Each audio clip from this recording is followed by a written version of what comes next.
Hello, stuck in traffic with Wolf Gorlick. Couple minutes of unscripted, unedited information security. That was a conversation on Twitter where someone's like, I'm trying to podcast, in a car, and I'm having trouble editing. And another one of my friends was like, you should talk to Wolf. Like, edit? I'm supposed to edit these? I might edit that out of the final. No, I'm just kidding. What's going on today? Today, I'm pretty excited. My Academy team has been working on a case study. So they've broken up into two groups, and they've been working on a case study for the critical security controls. And they're going to come back today and present to me and a member of the executive team on how they propose closing the gaps.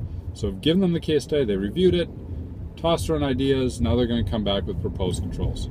That's going to be fun. And a part of that comes from the webinar I did last week where I was looking at maturity, right? So a lot of times we look at maturing a security program, much like change management or much like, pretty much anything, right? Threat modeling.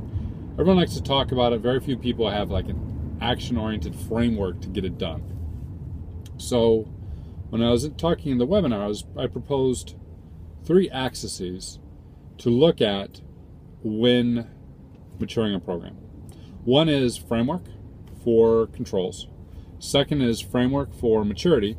And a third is framework for culture. So framework for controls is pretty simple. One of the interesting things I'm seeing today is a lot of organizations started off with niche frameworks, right? So they had to do HIPAA, so they have a HIPAA framework for part of their environment. They had to do PCI, so they have a PCI framework, or NERC-CIP if you're in the energy sector. So you got these niche, very focused local frameworks, and as they've implemented them and matured them, they're now moving up to more enterprise frameworks, right? Like your ISO 27001, 02, or the NIST framework, those types of things. So first thing, you pick your framework.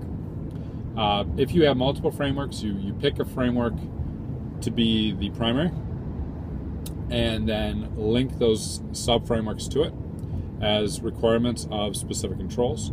So for example, if you're mapping the critical security controls and yet you still have to meet HIPAA, you map the HIPAA under the data loss prevention for PHI and what have you. So you start with your controls framework, then you look at maturity frameworks.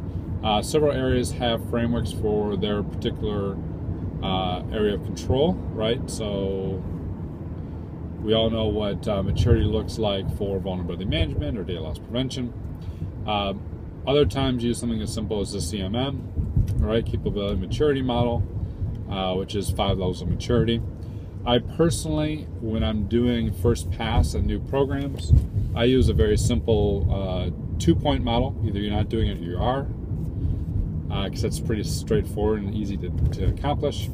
So you pick your maturity model. Third and finally, this is something that very few people are doing today, is you also layer on top of that a cultural framework. So once we have these controls established and enforced, how are we culturally socializing them out and making them part of the day-to-day business of our stakeholders, of our volunteers, of our organization?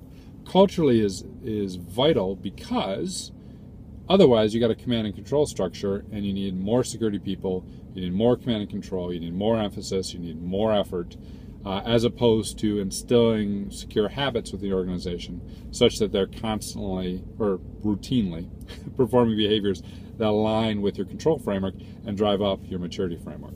The only one I know of today is Security Culture Framework by the Rower Group, which is freely available. And as I think I mentioned in a previous one, they're working to align it with ISO, but also works with NIST and critical security controls. So, next time you're looking at maturing a security program, 3 things to think about: what your controls, how you measure maturity, and how you're going to drive culture change out of it. With that, I'm driving in to listen to my Academy team and hear their pitches. Have a good one.